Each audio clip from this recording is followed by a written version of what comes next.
ആന്റണി അച്ഛൻ കടൽക്കരയിൽ നിന്ന് പ്രസംഗിച്ചപ്പോൾ അത് കേൾക്കാൻ കടലിലെ മത്സ്യങ്ങൾ കൂട്ടത്തോടെ എത്തി. അതെയോ? അപ്പോൾ അത്ര അഭിഷേകം നിറഞ്ഞതായിരിക്കും അച്ഛന്റെ പ്രസംഗം. എനിക്ക് കേൾക്കാൻ കഴിഞ്ഞില്ലല്ലോ. വിഷമിക്കേണ്ട, ഇന്ന് അച്ഛൻ പള്ളിമുറ്റത്ത് പ്രസംഗിക്കുന്നുണ്ട്.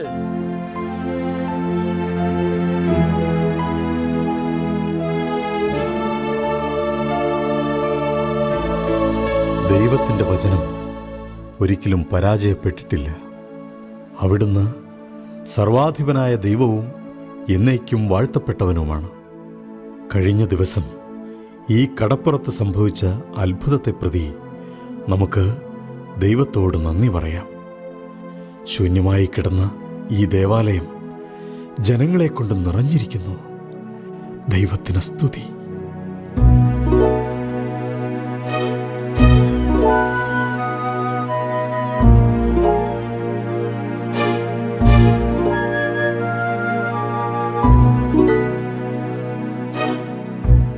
യേശു പറഞ്ഞു, ഞാൻ ജീവന്റെ അപ്പമാണ്.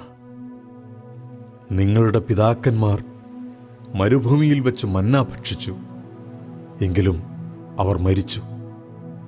ഇതാകട്ടെ മനുഷ്യൻ ഭക്ഷിക്കുന്നതിനു വേണ്ടി സ്വർഗത്തിൽ നിന്നിറങ്ങിയ അപ്പമാണ്. ഇത് ഭക്ഷിക്കുന്നവൻ മരിക്കുകയില്ല. സ്വർഗത്തിൽ നിന്നിറങ്ങിയ ജീവനുള്ള അപ്പം ഞാനാണ്. ആരെങ്കിലും ഈ അപ്പത്തിൽ നിന്ന് ഭക്ഷിച്ചാൽ അവൻ എന്നേക്കും ജീവിക്കും. ലോകത്തിൻ്റെ ജീവന് വേണ്ടി ഞാൻ നൽകുന്ന അപ്പം എൻ്റെ ശരീരമാണ്. യേശു പറഞ്ഞു, സത്യം സത്യമായി ഞാൻ നിങ്ങളോട് പറയുന്നു, നിങ്ങൾ മനുഷ്യപുത്രൻ്റെ ശരീരം ഭക്ഷിക്കുകയും അവൻ്റെ രക്തം പാനം ചെയ്യുകയും ചെയ്യുന്നില്ലെങ്കിൽ നിങ്ങൾക്ക് ജീവൻ ഉണ്ടായിരിക്കുകയില്ല. എൻ്റെ ശരീരം ഭക്ഷിക്കുകയും എൻ്റെ രക്തം പാനം ചെയ്യുകയും ചെയ്യുന്നവന് നിത്യജീവനുണ്ട്. അവസാന ദിവസം ഞാൻ അവനെ ഉയിർപ്പിക്കും. എന്തെന്നാൽ എൻ്റെ ശരീരം യഥാർത്ഥ ഭക്ഷണമാണ്, എൻ്റെ രക്തം യഥാർത്ഥ പാനീയവുമാണ്. എൻ്റെ ശരീരം ഭക്ഷിക്കുകയും എൻ്റെ രക്തം പാനം ചെയ്യുകയും ചെയ്യുന്നവൻ എന്നിലും ഞാൻ അവനിലും വസിക്കുന്നു. യേശു അന്ത്യത്താഴവേളയിൽ അപ്പമെടുത്ത് കൃതജ്ഞതാസ്തോത്രം ചെയ്ത് മുറിച്ച് അവർക്ക് കൊടുത്തുകൊണ്ട് അരുളിച്ചെയ്തു, ഇത് നിങ്ങൾക്ക് വേണ്ടി നൽകപ്പെടുന്ന എൻ്റെ ശരീരമാണ്. എൻ്റെ ഓർമ്മയ്ക്കായി ഇത് ചെയ്യുവിൻ. അങ്ങനെ ഓരോ വിശുദ്ധ കുർബാനയിലും യേശു സ്വന്തം ജീവൻ നൽകിക്കൊണ്ട് അപ്പമായി മാറുകയാണ്. യേശുവിൻ്റെ ശരീരമാണ്. യേശു തന്നെയാണ്. ഇയാളുടെ പൊള്ളത്തരങ്ങൾ ഞാൻ കാട്ടിത്തരാം. ആന്റണി അച്ചോ, എനിക്കൊന്ന് ചോദിക്കാനുണ്ട്. ബോണനല്ലോ, താങ്കളോ? താങ്കളുടെ പ്രസംഗം ഞാൻ കേട്ടു. പരിശുദ്ധ കുർബാനയിൽ യേശുവിന്റെ സാന്നിധ്യമുണ്ടെന്ന് അവകാശപ്പെടുന്നുണ്ടല്ലോ, തെളിയിക്കാമോ? ദൈവത്തിൽ വിശ്വസിക്കുന്നവർ പരിശുദ്ധ കുർബാനയിലെ ദൈവ സാന്നിധ്യത്തിലും വിശ്വസിക്കും. ഇങ്ങനെ പറയാൻ ആർക്കും കഴിയും. തെളിവാണ് എനിക്ക് വേണ്ടത്. താങ്കൾക്ക് എന്ത് തെളിവാണ് വേണ്ടത്? കേട്ടുകൊള്ളൂ, എന്റെ കോവർ കഴുതയെ ഞാൻ 3 നാൾ പട്ടിണിക്കിടും. 3-ാം നാൾ ഞാൻ അതിനെ ഈ പള്ളിമുറ്റത്ത് കൊണ്ടുവന്ന് കെട്ടും. കഴുതയ്ക്കുള്ള പുല്ലും വൈക്കോലും വെള്ളവും ഞാനിവിടെ വയ്ക്കും. ഈ സമയം പരിശുദ്ധ കുർബാനയുമായി ആന്റണി അച്ഛൻ ദേവാലയത്തിൽ നിന്ന് ഇറങ്ങി വരണം. അപ്പോൾ ഞാൻ കഴുതയുടെ കയറഴിച്ചു വിടും. വിശന്നു വലഞ്ഞ മൃഗം തീറ്റ ഉപേക്ഷിച്ച് പരിശുദ്ധ കുർബാനയെ വണങ്ങുകയാണെങ്കിൽ പരിശുദ്ധ കുർബാനയിൽ യേശുവിന്റെ സാന്നിധ്യമുണ്ടെന്ന് വിശ്വസിക്കാം. താങ്കൾ എന്നെയല്ല വെല്ലുവിളിച്ചിരിക്കുന്നത്, ദൈവത്തെയാണ്.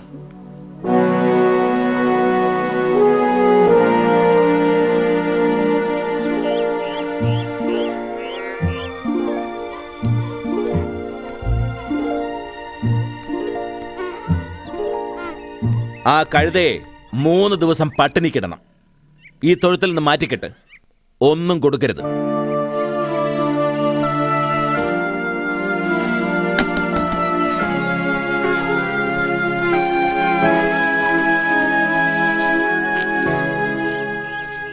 ഞാൻ നോക്കട്ടെ, കഴുത പുല്ല് തിന്നുമോ അതോ വിശുദ്ധ കുർബാനയെ വണങ്ങുമോ എന്ന്. എന്നോടാണ് ആന്റണി അച്ഛൻ്റെ കളി.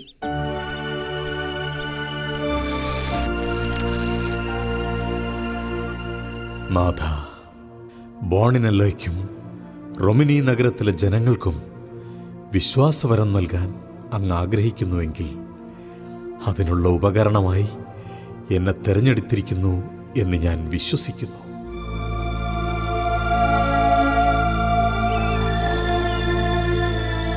ഓ യേശുവേ, ബോണിനെല്ലോ 3 ദിവസം പട്ടിണിക്കിട്ടിരിക്കുന്ന കഴുതയ്ക്കൊപ്പം ഞാനും ഉപവസിക്കുന്നു.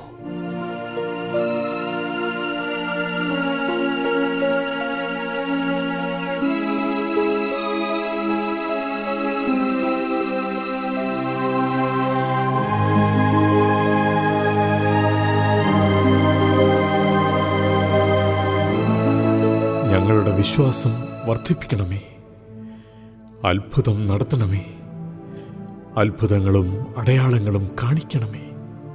ഓ ദൈവമേ, നാഥ, കരുണയായിരിക്കണമേ, വിശ്വാസം വർദ്ധിപ്പിക്കണമേ.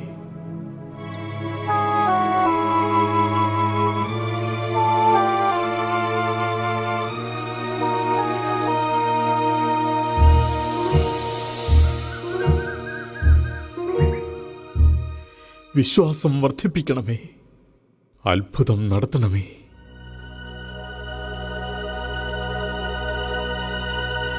കരുണയായിരിക്കണമേ, അത്ഭുതങ്ങളും അടയാളങ്ങളും കാണിക്കണമേ.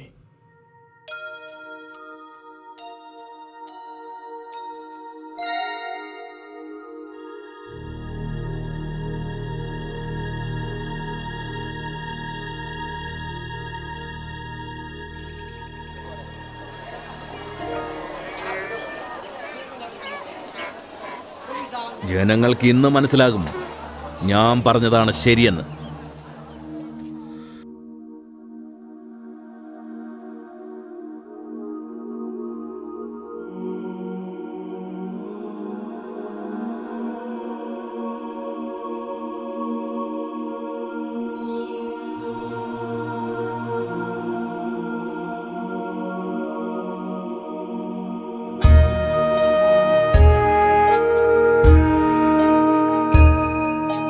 കർത്താവിനെ ഞാനെന്നും പുകഴ്ത്തും, അവിടുത്തെ സ്തുതികൾ എപ്പോഴും എൻ്റെ അധരങ്ങളിലുണ്ടായിരിക്കും. കർത്താവിൽ ഞാൻ അഭിമാനം കൊള്ളുന്നു, പീഡിതർ കേട്ടാനന്ദിക്കട്ടെ. എന്നോടൊത്ത് കർത്താവിനെ മഹത്വപ്പെടുത്തുവിൻ. നമുക്കൊരുമിച്ച് അവിടുത്തെ നാമത്തെ സ്തുതിക്കാം. ഞാൻ കർത്താവിനെ തേടി, അവിടുന്ന് എനിക്ക് ഉത്തരമരുളി. സർവഭയങ്ങളിലും നിന്ന് അവിടുന്ന് എന്നെ മോചിപ്പിച്ചു. അവിടുത്തെ നോക്കിയവർ പ്രകാശിതരായി, അവർ ലജ്ജിതരാവുകയില്ല.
ഞാൻ അങ്ങയെ വിശ്വസിക്കുന്നു. ജീവിക്കുന്ന ദൈവമാണ് ഈ തിരുവോസ്തിയിലെന്ന് ഞാൻ വിശ്വസിക്കുന്നു. അവിടുത്തെ നോക്കിയവർ പ്രകാശിതരായി, അവർ ലജ്ജിതരാവുകയില്ല. ഈ എളിയവൻ നിലവിളിച്ചു, കർത്താവ് കേട്ടു. എല്ലാ കഷ്ടതകളിലും നിന്നവനെ രക്ഷിക്കുകയും ചെയ്തു. കർത്താവിന്റെ ദൂതൻ ദൈവഭക്തരുടെ ചുറ്റും പാളയമടിച്ച് അവരെ രക്ഷിക്കുന്നു. കർത്താവ് എത്ര നല്ലവനെന്ന് രുചിച്ചറിയുവിൻ.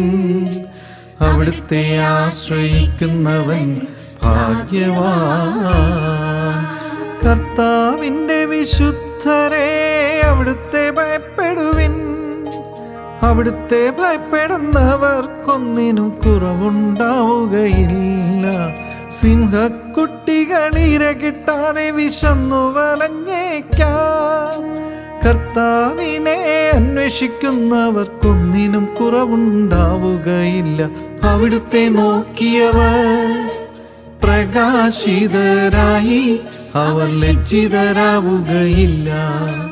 അവിടുത്തെ നോക്കിയവർ പ്രകാശിതരായി, അവർ ലജ്ജിതരാവുകയില്ല.